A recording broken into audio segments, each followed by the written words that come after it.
ಮಾಜಿ ಐಎಎಸ್ ಅಧಿಕಾರಿ ಹಾಗೂ ಸ್ಯಾಂಡಲ್ವುಡ್ನ ನಟ ಕೆ ಶಿವರಾಮ್ ಅವರಿಗೆ ತೀವ್ರ ಅನಾರೋಗ್ಯ ಉಂಟಾಗಿದೆ. ಇದರ ಪರಿಣಾಮವಾಗಿ ಆಸ್ಪತ್ರೆಗೆ ದಾಖಲಿಸಿ ತುರ್ತು ನಿಗಾ ಘಟಕದಲ್ಲಿ ಚಿಕಿತ್ಸೆಯನ್ನ ಮುಂದುವರಿಸಲಾಗಿದೆ ಅನ್ನೋದು ಗೊತ್ತಾಗ್ತಾ ಇದೆ.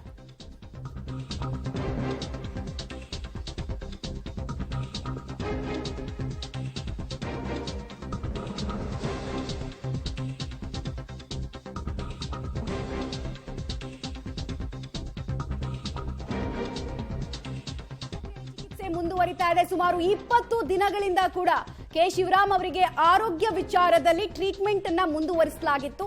ಒಂದು ಹೃದಯಾಘಾತ ಕೂಡ ಆಗಿತ್ತು 12 ದಿನಗಳ ಹಿಂದೆ ಅನ್ನೋದು ತಿಳಿದು ಬರ್ತಾ ಇದೆ. ಇದಾದ ನಂತರ ಅವರಿಗೆ ನಿರಂತರವಾಗಿ ಟ್ರೀಟ್ಮೆಂಟ್ ಕೊಡೋ ಕೆಲಸ ಕೂಡ ಆಗಿತ್ತು. ಬಟ್ ಬಹು ಅಂಗಾಂಗ ವೈಫಲ್ಯದಿಂದ ಕೂಡ ಬಳಲ್ತಾ ಇದ್ದಾರೆ. ಸದ್ಯಕ್ಕೆ ಅವರ ಸ್ಥಿತಿ ತುಂಬಾ ಕ್ರಿಟಿಕಲ್ ಇದೆ ಅನ್ನುವಂತಹ ವಿಚಾರ ಕೂಡ ಗೊತ್ತಾಗ್ತಾ ಇರೋದು. ಟ್ರೀಟ್ಮೆಂಟ್ ಅನ್ನ ಹೀಗಾಗಿ ವೈದ್ಯಾಧಿಕಾರಿಗಳು ಮುಂದುವರಿಸ್ತಾ ಇದ್ದಾರೆ. ಕುಟುಂಬಸ್ಥರ ಆತಂಕ ಕೂಡ ಮುಂದುವರಿತಾ ಇದೆ.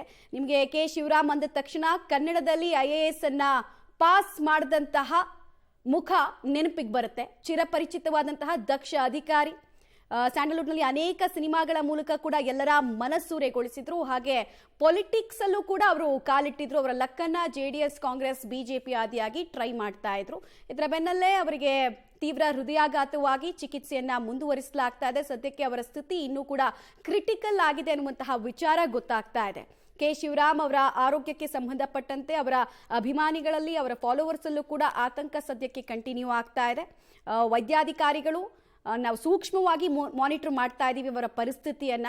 ಚೇತರಿಸಿಕೊಳ್ಳುವಂತಹ ಒಂದು ನಿರೀಕ್ಷೆಯನ್ನ ಕೂಡ ಎಲ್ಲೋ ಒಂದ್ ಕಡೆ ಅವ್ರು ಇಟ್ಕೊಂಡಿದ್ದಾರೆ. ಆದ್ರೂ ಕ್ರಿಟಿಕಲ್ ಇದೆ. ಈಗಲೇ ಏನು ಕನ್ಕ್ಲೂಷನ್ಗೆ ಬರೋದಕ್ಕಾಗೋದಿಲ್ಲ. ಕ್ಲೋಸ್ ಮಾನಿಟರಿಂಗ್, ಕ್ಲೋಸ್ ಅಬ್ಸರ್ವೇಷನ್ ನಾವು ಮಾಡ್ತಾ ಇದ್ದೀವಿ ಅಂತ ವೈದ್ಯರು ಹೇಳ್ತಾ ಇದ್ದಾರೆ. ಆಲ್ಮೋಸ್ಟ್ ಒಂದು 20 ದಿನಗಳಿಂದ ಕೂಡ ಅವರ ಆರೋಗ್ಯ ಕೈಕಟ್ಟಿತ್ತು ಅನ್ನೋದು ಗೊತ್ತಾಗ್ತಾ ಇದೆ. ಒಂದು ಹೃದಯಕ್ಕೆ ಸಂಬಂಧಪಟ್ಟಂತೆ ಸಮಸ್ಯೆಗಳಿಂದ ಅವರು ಬಳಲ್ತಾ ಇದ್ರು ನಿರಂತರವಾಗಿ.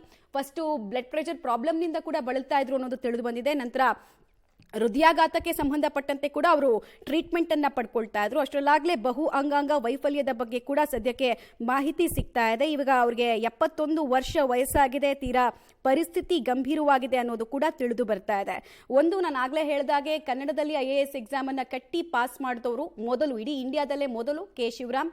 ಆ ಕಾರಣಕ್ಕೆ ಅವರನ್ನ ಶಾಶ್ವತವಾಗಿ ಕನ್ನಡಿಗರು ನೆನಪು ಮಾಡ್ಕೊಳ್ತಾ ಇರ್ತಾರೆ. ಕಾಂಪಿಟೇಟಿವ್ ಎಕ್ಸಾಮ್ನಲ್ಲಿ ಕನ್ನಡದಲ್ಲಿ ಕಟ್ಟೋದು, ಬರೆಯೋದು ಅಂತ ಹೇಳಿದ್ರೆ ಅದು ಸುಲಭದ ಮಾತಲ್ಲ. ಆ ಕಬ್ಬಿಣದ ಕಡಲೆಯನ್ನು ಕೂಡ ಅತ್ಯಂತ ಯಶಸ್ವಿಯಾಗಿ ನಿಭಾಯಿಸಿದ ಕೀರ್ತಿ ಇವತ್ತಿಗೂ ಕೆ ಶಿವರಾಮ್ ವಿಚಾರದಲ್ಲಿ ನಾವು ನೆನಪು ಮಾಡ್ಕೊಳ್ತೀವಿ. ಡೀಟೇಲ್ಸ್ ಕೊಡ್ತಾರೆ ಹರೀಶ್ ಸೀನಪ್ಪ, ನೇರ ಸಂಪರ್ಕದಲ್ಲಿ ಜಾಯ್ನ್ ಆಗ್ತಾರೆ. ಹರೀಶ್ ಸೀನಪ್ಪ, ಈಗ ಪರಿಸ್ಥಿತಿ ಹೇಗಿದೆ? ಡಾಕ್ಟರ್ಸ್ ಏನ್ ಹೇಳ್ತಾ ಇದ್ದಾರೆ ಟ್ರೀಟ್ಮೆಂಟ್ ವಿಚಾರವಾಗಿ? ಮಮತಾ, ಏನಂತಂದ್ರೆ ಈಗ ಇದ್ರ ಬಗ್ಗೆ ಇನ್ನು ಯಾವುದೇ ರೀತಿಯ ಅಂದ್ರೆ ಮಾಧ್ಯಮಗಳಿಗೆ ಅವ್ರ ಹೆಲ್ತ್ ಬಗ್ಗೆ ಯಾವುದೇ ರೀತಿಯ ಅಪ್ಡೇಟ್ಸ್ ಕೊಟ್ಟಿಲ್ಲ ಇನ್ನು ಡಾಕ್ಟರ್ಗಳು. ಅವ್ರ ಆಪ್ತ ವಲಯದವರು ಬಹಳಷ್ಟು ಜನ ಇಲ್ಲಿ ಬಂದು ನೋಡ್ಕೊಂಡು ಹೋಗಿದ್ದಾರೆ. ಡಿಸೆಂಬರ್ 15ಕ್ಕೆ ಅವರ ಹುಟ್ಟುಹಬ್ಬ ಇರುತ್ತೆ. ಸೊ ಕಳೆದ 5-6 ತಿಂಗಳಿಂದ ಅವರು ಚಾಮರಾಜನಗರ ಲೋಕಸಭಾ ಕ್ಷೇತ್ರದಲ್ಲಿ ನಾನು BJP ಅಭ್ಯರ್ಥಿಯಾಗಿ ಚುನಾವಣಾ ಕಣಕ್ಕೆ ಇಳಿತೀನಿ, ಸೊ ಹಾಗಾಗಿ ಎಲ್ಲರೂ ನನಗೆ ಸಪೋರ್ಟ್ ಮಾಡ್ಬೇಕು ಅಂತ ಅಂದ್ಬಿಟ್ಟು ಹೆಚ್ಚು ಕಡಿಮೆ ಒಂದು 300ರಿಂದ 400 ಗ್ರಾಮಗಳಿಗೆ ಭೇಟಿ ಕೊಡುವಂತ ಕೆಲಸ ಮಾಡಿದ್ದಾರೆ. ಸೊ ಆ ಸಂದರ್ಭದಲ್ಲಿ ಯಾರನ್ನೆಲ್ಲ ಭೇಟಿ ಮಾಡಿದ್ರು ಆ ಗ್ರಾಮದ ಪ್ರಮುಖರು ಈಗ ಬಹಳಷ್ಟು ಜನ ಇಲ್ಲಿ ಹಾಸ್ಪಿಟಲ್ ಹತ್ರ ಬಂದು ಅವ್ರ ಆರೋಗ್ಯದ ಬಗ್ಗೆ ಮಾಹಿತಿಯನ್ನ ಪಡೆಯುವಂತ ಒಂದು ಕೆಲಸ ಮಾಡ್ತಾ ಇದ್ದಾರೆ. ಸೊ ಆರೋಗ್ಯ ತುಂಬಾ ಚಿಂತಾಜನಕ ಸ್ಥಿತಿಯಲ್ಲಿದೆ ಅನ್ನೋಂತ ಮಾಹಿತಿ ಅವರು ಬಂದಂತವ್ರು ನೋಡ್ಕೊಂಡು ಮಾತಾಡ್ಸ್ಕೊಂಡು ಅಥವಾ ವೈದ್ಯರನ್ನ ಭೇಟಿ ಮಾಡಿ ಬಂದಂತವ್ರು ಹೇಳ್ತಾರಂತ ಮಾಹಿತಿ. ಮಮತಾ, ಹರೀಶನಪ್ಪ, ಇದ್ರ ಜೊತೆಗೆ ಈಗ ಹಿಂದೆ ಏನಾದ್ರೂ ಅವ್ರಿಗೆ ಹೆಲ್ತ್ ಇಶ್ಯೂಸ್ ಇತ್ತಾ? ಬೇರೆ ಬ್ಲಡ್ ಪ್ರೆಷರ್ ಆದಿಯಾಗಿ ಯಾವ್ದಾದ್ರು ಸಮಸ್ಯೆಗಳಿಂದ ಬಳಲ್ತಾ ಇದ್ರು ಅನ್ನೋದ್ರ ಬಗ್ಗೆ ಏನಾದ್ರು ಮಾಹಿತಿ ಇದೆಯಾ? ಇಲ್ಲ ಮಮತಾ, ಅವರು ಆಪ್ತ ವಲಯದವ್ರು ಹೇಳ್ತಾ ಇರೋ ಪ್ರಕಾರ, ಅಂದ್ರೆ ಈಗ ನೋಡ್ಕೊಂಡು ಮಾತಾಡ್ಸ್ಕೊಂಡು ಬರ್ತಾರ, ಅವ್ರು ಹೇಳ್ತಾ ಇರೋ ಪ್ರಕಾರ ಕಳೆದ 20 ದಿನಗಳವರೆಗೂ ಅವರು ಬಹಳಷ್ಟು ಆರೋಗ್ಯಕರವಾಗಿದ್ರು. ಯಾವುದೇ ರೀತಿಯ ಆರೋಗ್ಯದಲ್ಲಿ ಸಮಸ್ಯೆಗಳಿರ್ಲಿಲ್ಲ. ಮುಂದಿನ ಲೋಕಸಭಾ ಚುನಾವಣೆಗೆ ಅವರು ತಯಾರಿನ ಮಾಡ್ಕೋತಾ ಇದ್ರು. ಸೊ ಚಾಮರಾಜನಗರ ಲೋಕಸಭಾ ಕ್ಷೇತ್ರ ಬಂದು ಮೀಸಲು ಕ್ಷೇತ್ರ ಆಗಿರೋದ್ರಿಂದ ಇವರು ಅಲ್ಲಿಂದ ಸ್ಪರ್ಧೆ ಮಾಡ್ಬೇಕು ಅಂತಿದ್ರು. ಸೊ ಹಾಗಾಗಿ ಆ ಭಾಗದಲ್ಲಿ ಬಹಳಷ್ಟು ಓಡಾಡ್ತಾ ಇದ್ರು ಅನ್ನೋದು. 20 ದಿನಗಳ ಮುಂದೆ ಒಂದು ಚಳಿ ಜ್ವರ ಕಾಣಿಸ್ಕೊಂಡಿದೆ ಅಂತ ಅಂದ್ಬಿಟ್ಟು ಬಂದು ಆಸ್ಪತ್ರೆಗೆ ಚಿಕಿತ್ಸೆಯನ್ನ ಪಡಿತಾರೆ.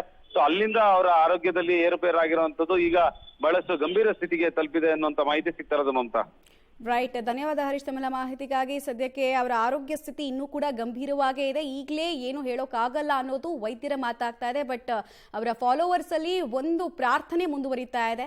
ಆರೋಗ್ಯದಿಂದ ಅವರು ಆಚೆ ಬರಲಿ, ನಮ್ಮ ಜೊತೆಗೆ ಎಂದಿನಂತೆ ಲೋಕಸಭೆ ಚುನಾವಣೆ ವಿಚಾರದಲ್ಲಿ ಓಡಾಡ್ಲಿ ಅಂತ ಹೇಳಿ ಪ್ರಾರ್ಥಿಸ್ತಾ ಇದ್ದಾರೆ. ನೋಡೋಣ ಏನೇನಾಗುತ್ತೆ ಅಂತ. ಹೆಲ್ತ್ ಬುಲೆಟಿನ್ ಇನ್ನೂ ಕೂಡ ರಿಲೀಸ್ ಆದಂಗೆ ಕಾಣಿಸ್ತಾ ಇಲ್ಲ.